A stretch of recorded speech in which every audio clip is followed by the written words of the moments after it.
Every year, about 800 Houston children are diagnosed with lead poisoning, and I'm talking about kids under 6 years old. This can cause learning difficulties, speech and language problems, and behavioral problems. Lead can harm virtually every system in the human body. However, it is especially damaging to the developing brain and nervous system of young children. Chief Medical Officer for the City of Houston, Dr. David Persse, is joining me now to discuss the threat that lead poses to children's health. Good morning, Dr. Persse. Good morning, Haley. So how are children getting poisoned by lead? Where are they coming in contact with it? Yeah, the most common source of the lead that children are exposed to is really the lead-based paint that's in their homes. The older the home, the more likely that there is lead in the paint. And the greater concentration. So really, any homes that are built before 1978, we estimate that about 80% of those homes have got lead-based paint in them. And the further back you go, the house built in the 60s or the 50s, not only is there more likely to be lead-based paint, but the amount of lead in that paint is greater as well. And the thing about it is that over time that paint will deteriorate. It'll either chip into little pieces that the children will pick up off the floor, or there's just the dust as the deterioration of the paint, as it just turns into dust and floats in the air and settles on the ground. That's another way that the kids get it, because especially the little kids, as you pointed out, it's the littlest kids that we worry about, and they of course spend most of their time crawling around on the grounds. And the other thing is that little children, they explore the world with their mouths. They got much better sensory mechanisms in their mouth than in their fingertips, even when they're itty bitty little, 1 to 3 years old. So they chew on everything, and every parent knows this. And so this is how most kids are getting the exposure to lead-based to lead, is the lead-based paint. But then there are other things like lead glazed pottery is another one. There are some home remedies that are used. And these are cultural remedies. These are not things that you're going to find in the pharmacy. And Azarcon and Greta. And Azarcon is 80% lead. So these are other sources that kids are getting the lead in their systems. Yeah, and if you ever pass down antique toys, and the kids may have those toys in their room, things like that. But it is something that I think that even adults should be concerned about, right? We worry about kids because of their developing brain, but it can harm adults as well, right? Oh yeah, you're absolutely right.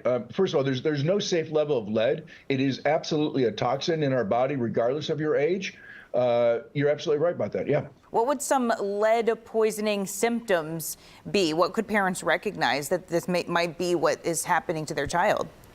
Yeah, so this is really difficult because the symptoms are not terribly specific. And you quoted that number of 800 kids every year diagnosed, and that's probably an underestimate, because the only way to know for sure if a child has been or has lead in them is to get a blood test, which means you would need to think of it to do the blood test. Okay. And the symptoms are really pretty vague to begin with. It's headaches and being irritable and abdominal pain, and maybe some vomiting. And, all little kids go through that one time or another. And then there's, they talk about having a poor attention span. Well, what 1-year-old has a long attention span, right? They're all kids have a short attention span.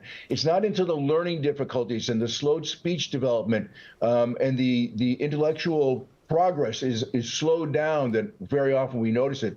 And here's the other thing to keep in mind. The damage that lead does to, and as you mentioned, to pretty much every organ system, we worry most about the nervous system and the brain, is once that damage is done, it cannot be reversed. Now, you may be able to stop any further damage, but the damage is permanent. And this is why we need to be so vigilant as we protect our children. Yeah, that is absolutely terrifying. So what could be done then to stop it in its tracks if you do catch it, whenever you catch it, I guess? So there's really two things. One is to do everything you can to make your home safe. And there's two things to think about when you do that. One is you can get your home remediated. If you've got it, there is a remediation program that's available to you. You can go through the Houston Health Department, and and it's based on some federal funding. And to get it through us, you need to meet certain criteria economic criteria to get it done. The other thing is that you just need to be really, really attentive to keeping your house clean. And if you've got old lead paint, you need to get a hold of an expert to figure out what you can do about that. Watch what's on the floor, keep the floors clean for your kids. There are some medications that can help get the lead out of your system. It's there, when you know about it. But the problem, of course, is that the months and years of lead being in your system before that has already caused the damage. So, if you get to your doctor and they can give you the medication to get rid of the lead in your system now, that's great. But that can't reverse the damage that's already been done. All right, Dr. Persse, we do have to wrap it up now, but you did mention the lead remediation offered by the Houston Health Department. I just want to clarify that is a free service that people can look into?